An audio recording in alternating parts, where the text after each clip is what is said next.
I hate to bring this back up, but they mention it again. This is the thing that got me and Richard Fain into a tiff with each other in the first place. This is the thing that got me and Richard Fain in a tiff in the first place. But that ship has sailed. We left that in 2023.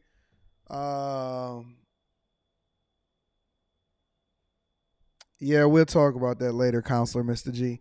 We are going to be doing after hours tonight, and that's going to be pretty interesting. I'm going to read that super chat shortly, Mr. G.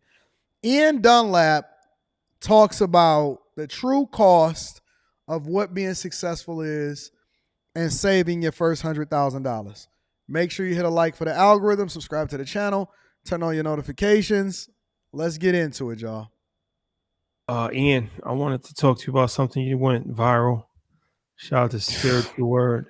Oh my God. Shout out to the good folks over there. Well, you said 100 to 200,000 is no real money. You would you won't feel secure until you have 600,000 to $1 million tucked away. What does this mean? And why do you think that was so triggering for a lot of people? And can you explain what you meant by that?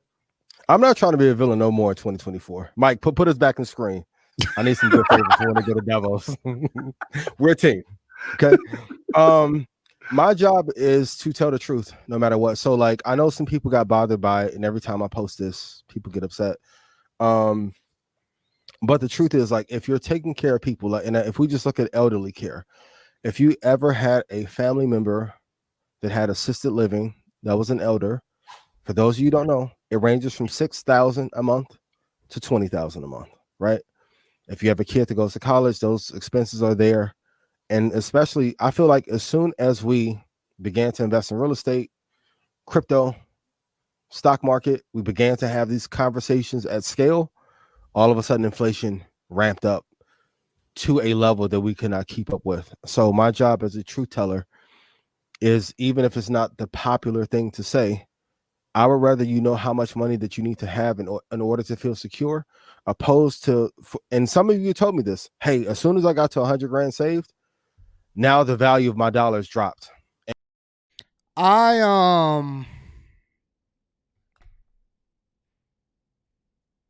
Y'all already know what my philosophy is. Oh, snaps. There she is. Hopefully back on vacation.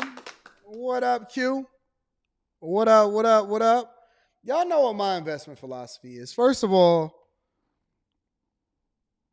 I know a lot of people look at it from a cash perspective, and they say, well, 100,000 saved, 10,000 saved, $1 million saved, all of that. It's really about assets. It's about how much money that you have. What up, Shara? Oh my God, we got everybody that's showing up towards the end of the show that I ain't seen forever. It's really about your net worth. It's not even about cash. It's about your net worth. It's not even about cash. It's about your net worth. And when I saved my first 100,000, and I'm not even going to say saved, when I had access to at least 100,000 liquid, we make it easier by saying save it in $100,000.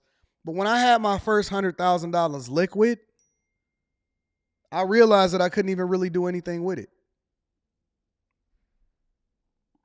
It didn't mean anything to me. Even today, for every property that I have in flight, for every property that I'm building in flight, I have a philosophy. And my philosophy is at least $100,000 per property on hand at any given moment. And it bothers me. It bothers me to my core, because I don't like the fact that that money is not in flight. It's not in use. It's not making money on top of money. But I do spend it because I have to be able to write checks over into whatever the contractors is doing, because we're doing everything cash. We're not doing anything financed. But when you get $100,000, you realize that $100,000 it doesn't really take you that far. It looks good because you can put it in a money phone. You can throw a little bit of it in the strip club. You know what I'm saying? You can, but okay, so let's take $100,000 and let's put it in perspective. Let's say you got 100,000 cash. You can't even purchase a whole house with 100,000 cash unless you're going into the hood, unless you're getting a rehab, and then you ain't even got enough money to rehab it. And even if you purchased that house and you had $100,000, and let's say you know what I'm saying, let's say you buying a $500,000 house. The average house, I believe, is somewhere around $400,000, right?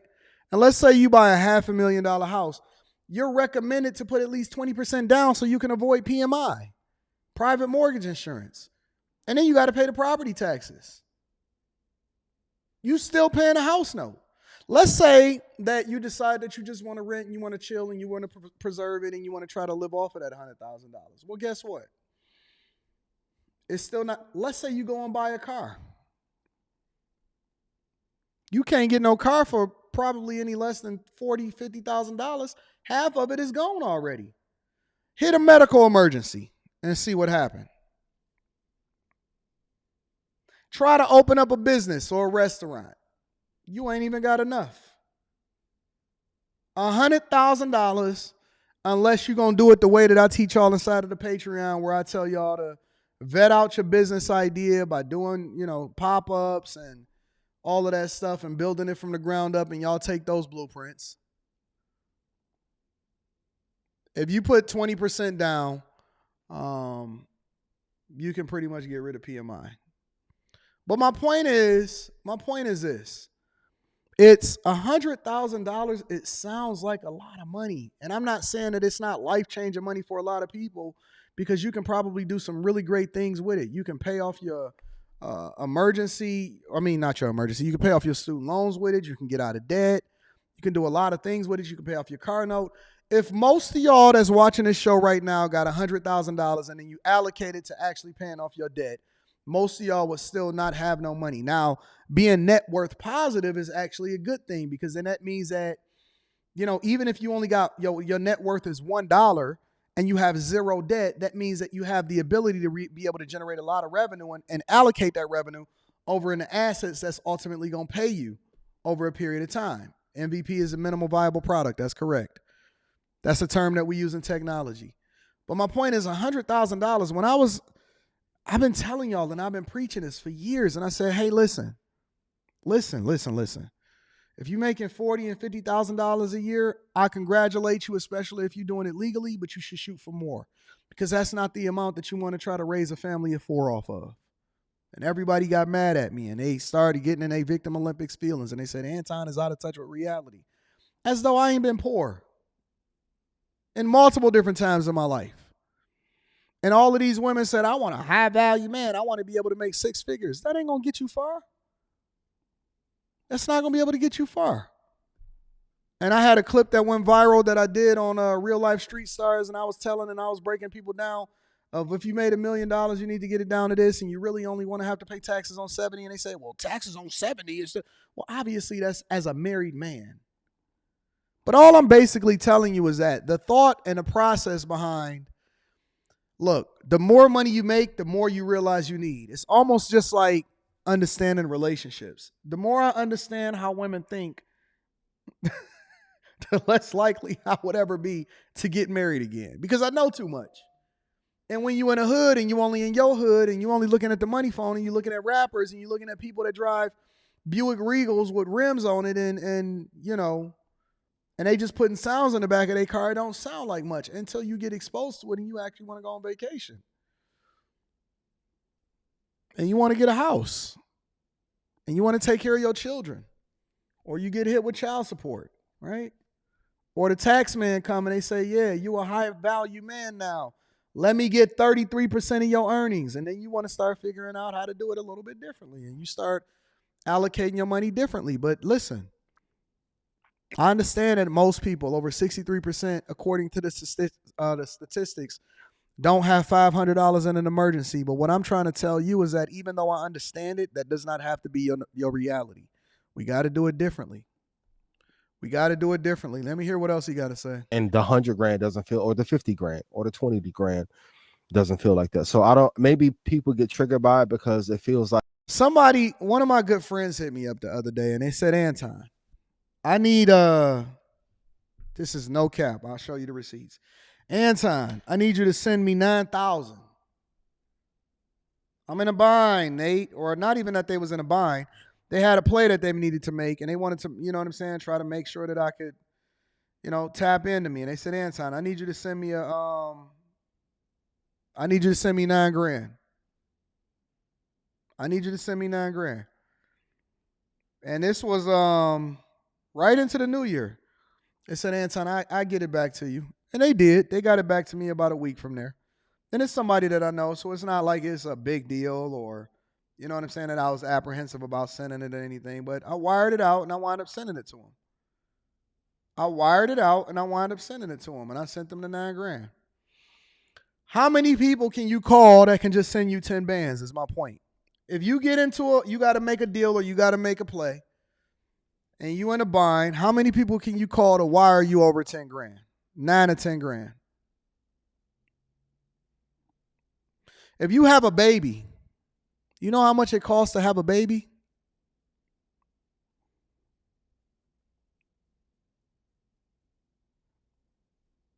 How many people can you call to send you over 9 grand? Real talk. Then I had to wire it out. You know what I'm saying? See what was happening.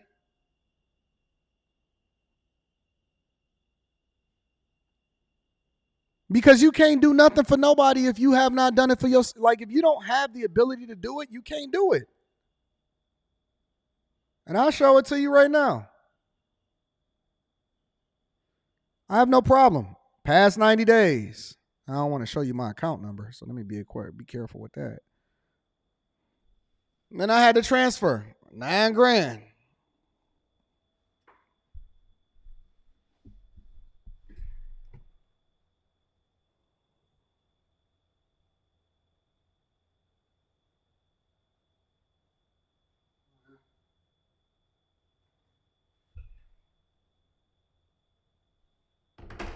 It's irrelevant. My point is, life is getting more expensive, not less expensive. It's getting more expensive, not less expensive. Real talk. Every single day, I don't feel like I need to show receipts every single time. That's not necessary. Every single day is going to get more expensive. When we was talking about 2 years ago, $40, $50, $60, $70,000 wasn't enough. Now guess what? $100,000 ain't enough. $100,000 are not enough. It's not. It's not. I spent $100,000 in materials and labor building this house last month. Just $100,000. I probably spent $100,000 last month just building the materials and labors on the crib that I was building. Like, as soon as you make headway, they change the rules. But this is why it's important for us to have these conversations on a weekly, for you guys to invest every week, every month.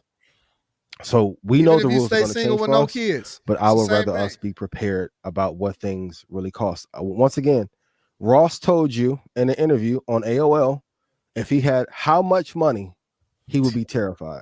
10 million, he would be worried. Yeah. I'm be honest. And that's not a flex, man. That's just real. Yeah. I'm just reporting the information back to you. And also telling you, like, for some people, I also know when they make their first $100,000, I've had people tell me, like, yo, I thought this would feel like a lot more. And it's not. Nope. So if you're actually taking care of your family, taking care of your kids. Actually, what are we? We are 12 days into the year. I've already spent $36,000 this month. 12 days into the year, I've already spent $36,000 this month. This is crazy. It's absolutely insane. I think I could plug this up and I could show it to you. I don't even have to send it to you. And this is through the Chase app. This ain't no whatever. This takes your actual thing. Already so far this year,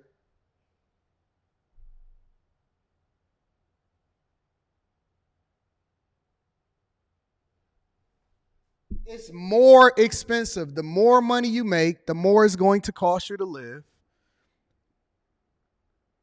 The more money you make, the more it's going to cost you to live. In this month, in 12 days into 2024, I've already spent $36,000 in January of this year, 12 days. And then my daughter calling me talking about, hey, let me get six. Six what? Loaning friends out money when they need it. 100 grand isn't what it used to be. It's my last one. I swear to God. But is it? I'm gonna be honest. When I read that, I initially thought somebody making 100 to 200,000. I'm like, oh, all right, is that no real money? Okay. And then now that you're saying that's saved, would you say that making or saving that first 100,000 is the hardest? Absolutely. Right. That's the most challenging. But let me say this also. 34 of it was probably spent on investing. 34 of it is probably spent on investing. 10 grand, and then after the leap from 10 to 100, like one of the hardest things. The hardest leap that you have to make. Yeah. But as a man, if you have family, you have children, you have to be able to get to a place where your family has some security, and it takes sacrifice. Well, some of it was invested. One of it was one of these watches. I had to get this blue joint. I ain't even gonna cap. I was trying to be serious for a minute, but this is the one that I bought. This is one of the ones that I bought this year. The blue joint. This is one of them. But this was only 16. This was only 16,000. The other 20,000. Because this is an investment. This is actually worth more than what I paid for it. This is worth more than what I paid for it. And I didn't know that they was going to have it available, but they had it available. So anyways, let's continue over. It takes sacrifice. And I would rather tell you that. And if prices of homes have went up, like there's no new cars available for under 40 grand. Regular cars are now 40 grand. So if homes are increasing, price of chips are increasing, price of college tuition is increasing, what do you want me to do? Lie to you? I'm sorry. It's jarring to me. So even where I'm at now, the conversations that we get to have, it's like, yo, if you don't get to 100 in your lifetime or 200 million in your lifetime, you wasted your talent. Oh, you the greatest investor. Sound good. How fast you gonna get to 100? To be able to help other people. I'm having these tough conversations too with people that I'm learning from and people in my circle. And as soon as we begin to have these conversations, yes, it's jarring, but I would rather tell you what you need to do to be able to be financially free and provide some security to you and your family and your business. Because you may have to help out other people. You may have to help other people in other businesses. You never know. I know a lot of times on IG, it looks like everybody rich as hell. I'm going to be honest with you. Most people are not. Most people are struggling. That's a fact. So, yeah. I'm just saying that because I've been there before. I know what that feeling is like to get to that first 10,000. It's like, oh, can you do it? But it really was a mindset thing, right? Like I'm changing my zero every time, right? It was like if I can save 5,000, now 5,000 is my zero. If I get to 5, I can't touch it, right? Then it becomes 10. If I get 10,000 in the account, I'm at 0. I can't touch it. And you just keep with No, see, that's where we all differ. I'm not looking to save my way to success. I'm actually looking to if I get to 5, listen, my mindset is a little bit different. Respect to them, but my mindset is completely different. My mindset is if I get my hands on 100 grand, I'm probably only going to have about 4 or 5 of it left. If I get my hands on 100 grand, I'm only going to look, bro.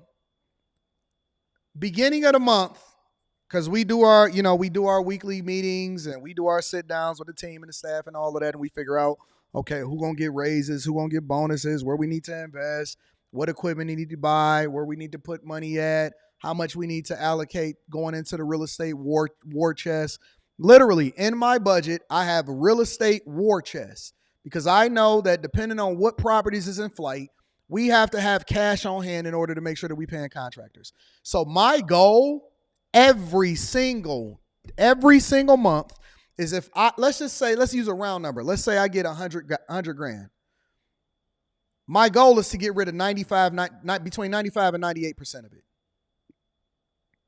Get rid of 95 to 98% of it. My goal is not to save it and then not touch it.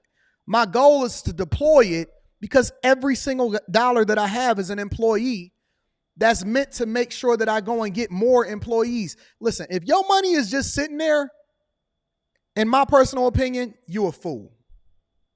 If you saving your way to work, the only reason that we liquid that much is because we needed to deploy it out to the people that's actually building the properties that we putting together.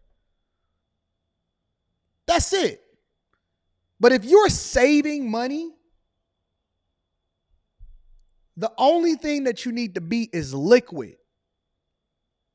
The only thing you need to be is liquid.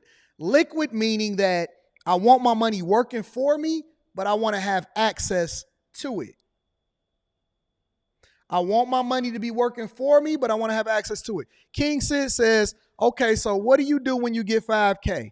You put it in a brokerage account and then you research it and you make sure that you invest in it and you deploying it into spaces that's going to be continuing to work for you because you always want your money working for you. If you get 5K and you sit it in the bank, what you think that the 5K is going to do? What you think that the 5K is going to do? All the 5K doing is accumulating in bank deposits so that the bank can then deploy your money out and loan it out or invest it in other things that ultimately bring a bigger return. And then they give you a paltry, whatever their paltry rate of return is. And so why wouldn't I do the thing that the bank is doing and then make sure that I'm spending all of my time, all of my resources, trying to figure out how I can research and understand the things that I'm going to invest in way before I invest in it. Get rid of these savings account and go and get a brokerage account. Get rid of the savings account and go and get a brokerage account. At the very least, invest in an ETF or a mutual fund, right? Even if you're just letting it sit in a brokerage account, they're going to give you a return on your money in the SPACs account. As far as with Fidelity, right? Invest in the top companies in the S&P 500. Throw it into Microsoft. I'm not telling you what to do. I'm telling you what I do, right? Throw it into Amazon. Throw it into Meta. Because guess what? Even if you have it in any of those assets and you letting it sit because you don't even really need it. The idea of it is that I don't need to touch that money that's invested in something long-term until I need to get liquid enough to put it into something bigger. So if I'm sitting it in a brokerage account, right, and I'm having it invested in these things, then all I need, because for most contractors, you got to pay them within 30 days, right? So letting them make money off of my money when I'm not making no money off of my money while it's just sitting there saving and is depreciating over a period of time because it's becoming less valuable when it's not being deployed and when it's not making more money, all I need to do is be liquid.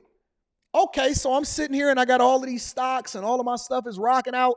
It only take me 1 or 2 business days in order to be able to get this out, right? I can divest myself from a position in order to be liquid enough to send this money over to here because there's nothing that I have to do that I can't deploy that resource for. Too much game, 5 Brown. All right. Let me just give them a little bit more. Make sure y'all tap into the Patreon. We're going to be doing a live stream on Sunday. It's going to be awesome. It's only $15 to get in the Patreon, yo. But listen, my point is this. There's nothing that I need to buy, zero that I need to buy.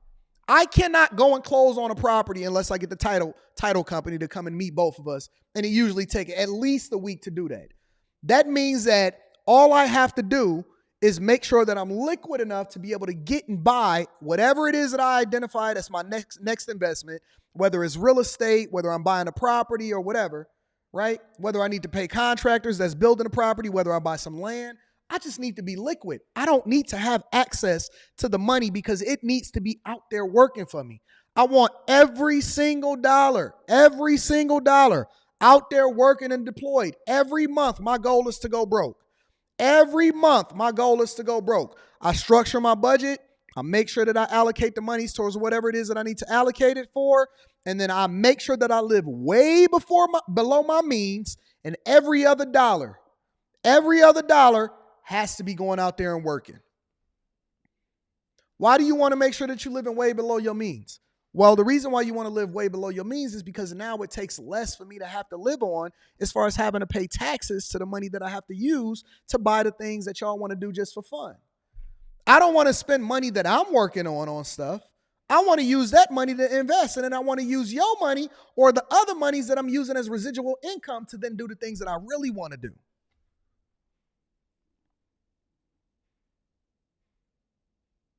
I'm not looking to save no money. Saving is for suckers.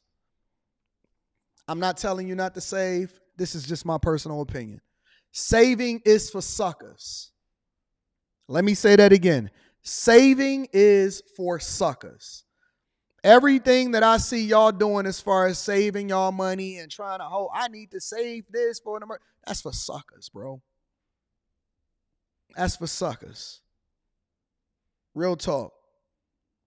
I don't care nothing about no money. Bro, you know how much money I got in my own personal account? Now, I showed y'all how much money I'm spending. That's a different account. Let me show you how much money I got in my personal account. You know me, I'm receipts. I don't care nothing about it. I got a savings account and a regular bank account. These are my regular bank accounts. This is how much I got in my regular bank account. I got $400 in this account. Look, check it out. $400 in that account and $90 in the other account. The only reason it's $90 in this account is because when I opened this account, it take $1 out of it every day and it put it into this account. So for the last 90 days, it's just been accumulating $1. Now let me show you what my spending summary is for last year as far as my investment accounts. Because y'all need to see the examples. Anybody can get on the internet. Anybody can get on the internet and say anything that they want to say. Very few people will actually show you. Real talk. Very few people will actually show you exactly what it is that you need to be doing and what it is. Okay, so let me go. Let me see if I could do a year. I can't do a year. Let me break it down by month. Okay, so let's go January 2024. This is a separate business account from the other business account that I showed y'all. January 2024. I have no problem showing y'all. I'm an open book. All my stuff can be accounted for. That's January 2024. Spending summary. Let's go to December. Business account. 155. Now y'all know it's really a Chase business account. 155,000. Right? That's December 2023. November 2023. 124,000 is what I spent. Total spending. Let's go to October. 284,000. I had to spend a lot of money on that one, right? Let's go to September 2023. $193,000 that I had to spend. I keep $400 to $500 inside of my regular checking account because I don't want money just sitting there not being deployed. Now, what's in my brokerage accounts? That's different. What's in my business accounts that's being deployed? That's different. All I'm telling you is that your personal expenses need to be very, very minimal. And when I say very, very minimal, I mean very, very, very, very, very minimal. Do not buy anything that you cannot tie to your business in order to make sure that you're writing it off from a business expense. It has to be a real life business expense. And I gave away a little over $20,000 in December. I don't sit here and tell y'all anything that I'm not living in my real life. This is my real life.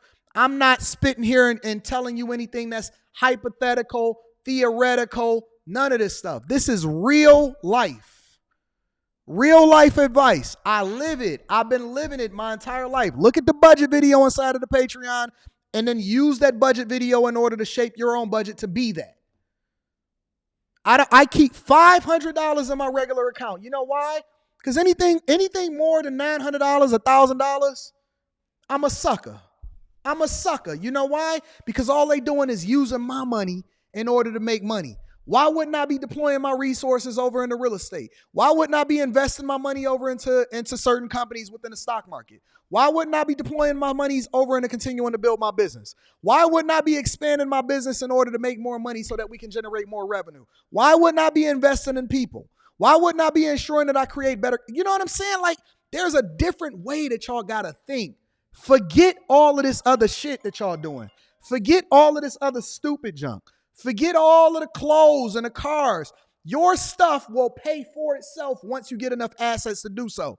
We don't live off of money that we go and generate and we got to work for. We let our employees, which is the dollars that we make, those are our little employees that then go out and get the resources for us. And we got bigger goals. We got bigger things that we want to do. We want to build a bunch of houses, and we now are studying, and we in the process of buying a commercial property and commercial land so that we can build out apartments from cash. We're going to be building apartments cash. We don't need banks. The only thing we need is the platform, is the investment vehicle in order to deploy our resources. We don't need them. We are the bank now.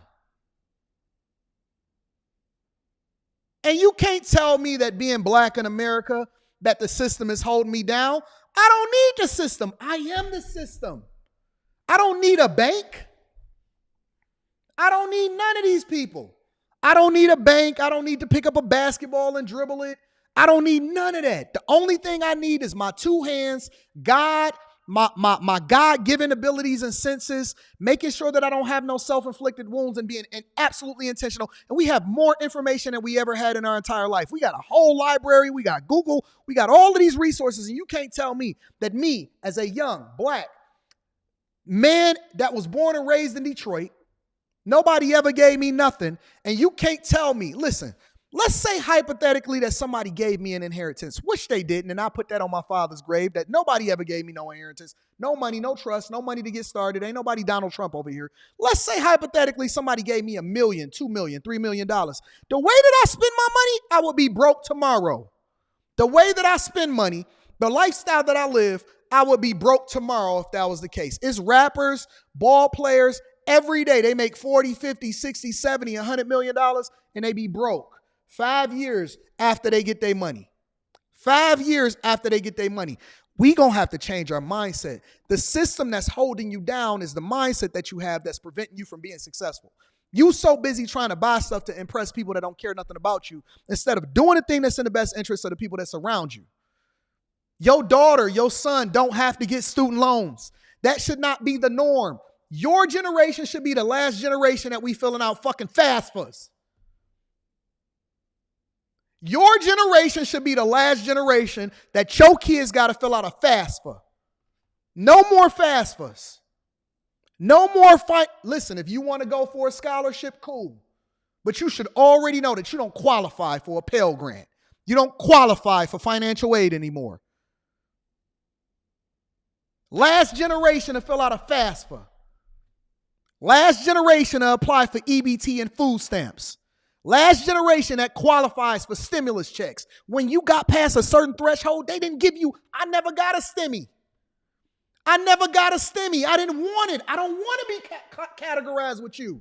I don't want to hang out with you in the stimmy line. Listen, do what you got to do. I'm not saying that you shouldn't do what you got to do.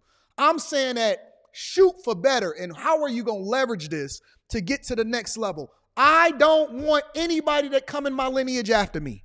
Not a nephew, not a daughter, not a friend, to ever have to fill out a student loan forgiveness package and ask somebody else in order to be able to educate them. That's my responsibility. That's my responsibility. That's it. And you can change that. And sometimes it has to be the person that had it. You might not listen. This is the last thing I'm going to say, and I'm going to get y'all out of here. You might not be the one that can live the lavish lifestyle. You can live a good lifestyle. You can live a full lifestyle. But you may have to be the person that set the seed so that the person after you then can go out and do what it is that they want to do. You can change the trajectory of your lineage. Some of y'all are so caught up on making yourself happy that your kids are going to pay for the sins of their father and their mothers. Nobody want to make the sacrifice in order to make sure that the people who come after them actually have a better opportunity than they had. No, it's all about what make me happy. I'm going to Tulum.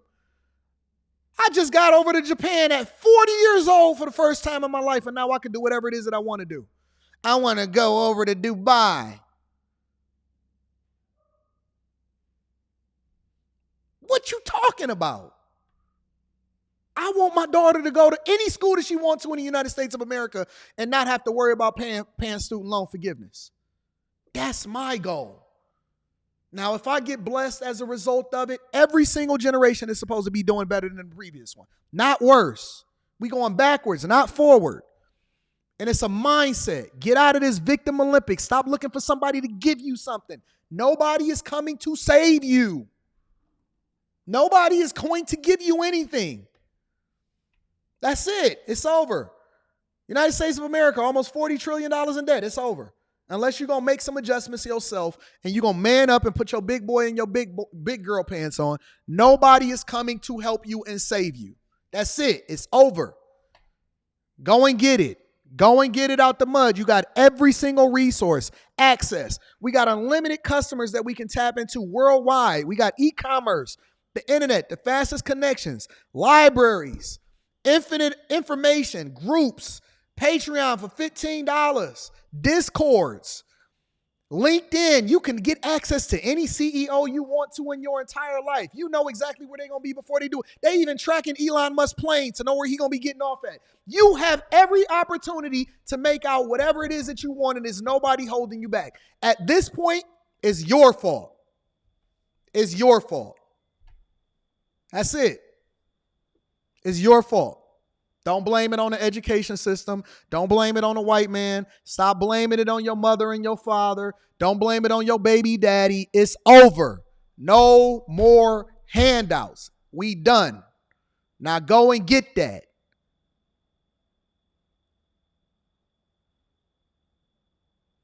Look, and that's why you want to stay away from people like Sandra Baradar. Of all of the things that I said, that's what she took from it. So you the only one that can buy shit and then put it in my face? Yes, bitch. Stop me.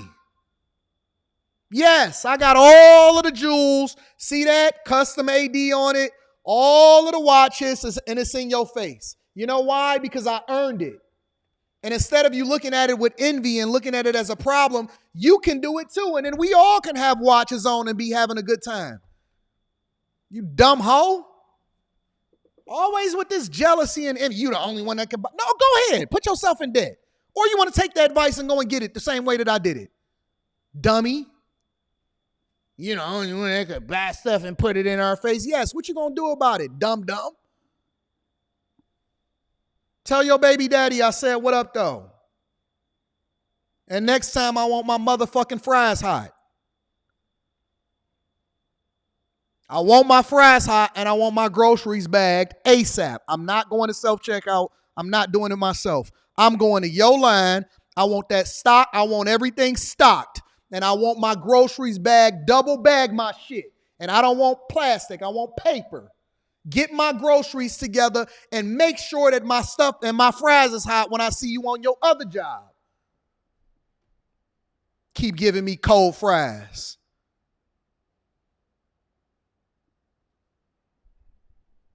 You should be more concerned about making sure that my fries is hot than what kind of watches I got on.